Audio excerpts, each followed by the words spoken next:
안녕하세요, 다현쌤입니다. 같은 스펙 대비 내가 조금 더 통통해 보인다 하면 결론은 스트레이트 타입일 가능성이 큽니다. 자, 그럼 스트레이트 타입이 어떤지 설명해 드릴게요. 알려드는 포인트 중에 전부는 아니어도 내가 해당되는 내용이 많다 하면 스트레이트로 보셔도 됩니다. 당연히 100% 해당되진 않습니다. 위에서 같은 스펙 대비 제가 좀 더 통통해 보인다고 한 건 전체적으로 몸의 형태, 틀, 뼈대가 작고 입체적으로 살이 붙는 타입이라 그렇게 설명한 거예요. 스트레이트 타입은 유달리 살이 찌면 굴러갈 것처럼 찌는 편이거든요. 하지만 덩치가 커지거나 비율의 밸런스가 안 맞는 타입은 아니에요. 우리 스트레이트 타입은 건강미와 탄탄함, 글래머러스함, 아주 정석의 밸런스를 지닌 타고난 몸매를 가진 분들이에요. 오늘 제가 알려드린 영상은 어떤 타입이 좋다라고 얘기하는 영상이 아니에요. 상체에 살이 붙는 거, 하체에 살이 붙는 거 뭐가 더 좋은지 알 수 있나요? 지극히 주관적인 거예요. 오늘의 영상의 취지는 내 몸을 정확히 알고 있자입니다. 연예인분들 예시도 나쁘다고 하는 거 절대 아니에요. 그냥 그대로의 특징을 알고 나와 비슷한지 보고 패션에 적용해보자 라는 것입니다. 우리의 MBTI가 다 다르듯 체형도 그냥 다른 거예요. 뭐가 좋은 게 아니라. 이중잣대는 금지예요. 첫 번째 특징, 상체에 살이 조금 더 많이 찌는 편입니다. 하체에 찌시는 분들도 있는데요. 하체에 찐다고 하면 아랫배와 무릎 위쪽, 허벅지와 아랫배에 찌는 형태입니다. 근육이 탄탄하고 허벅지의 모양이 동글동글한 모양입니다. 그리고 상체에 살이 조금 더 많이 찌는 편은요,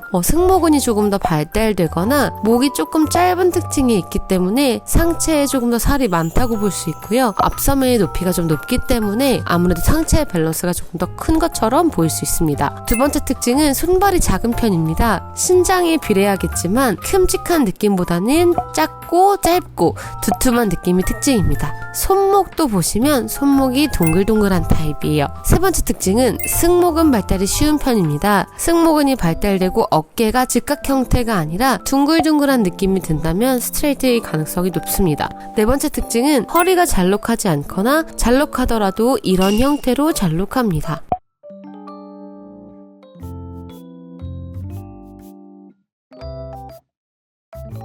다섯 번째 특징은 옆모습이 얇지 않다는 특징입니다. 여기 허리도 두께감이 있어요. 흉곽도 다 둥글둥글한 편이고요. 목도 다 동글동글한 사람이 스트레이트 타입입니다. 마르고 안 마르고를 떠나 형태가 비교적 둥그렇기 때문에 두께감이 조금 달라요. 스트레이트 타입의 옆모습은 다른 타입에 비해 둥글고 두께감이 있지만 정면에서 보는 허벅지나 발목 등은 다른 타입에 비해 좁답니다. 흉곽을 보실 때도 넓다는 느낌이 아니라 좁지만 옆에서 보면 두께감이 조금 있는 느낌이에요. 여섯 번째 특징은 힙의 모양입니다. 스트레이트 타입의 힙은 동그랗고 오리궁뎅이 형태가 많아요. 웨이브 타입은 물방울 모양처럼 아래로 둥글게 퍼지는 형태, 내추럴 타입은 비교적 엉덩이가 플랫하거나 아래에 볼륨이 있는 형태가 많습니다. 힙의 모양이 좁고 오리궁뎅이 형태로 뒤로 볼록 나와 있다면 스트레이트 타입일 가능성도 큽니다. 일곱 번째 특징은 팔이 통통한 분들이 많아요. 전체가 통통한 것보단 이 부분이 딱 살이 찌는 형태가 많습니다. 어깨가 작고 둥근 분들이 많기 때문에 살이 찌면 어깨 바로 아래쪽에 살이 붙게 되는 거죠.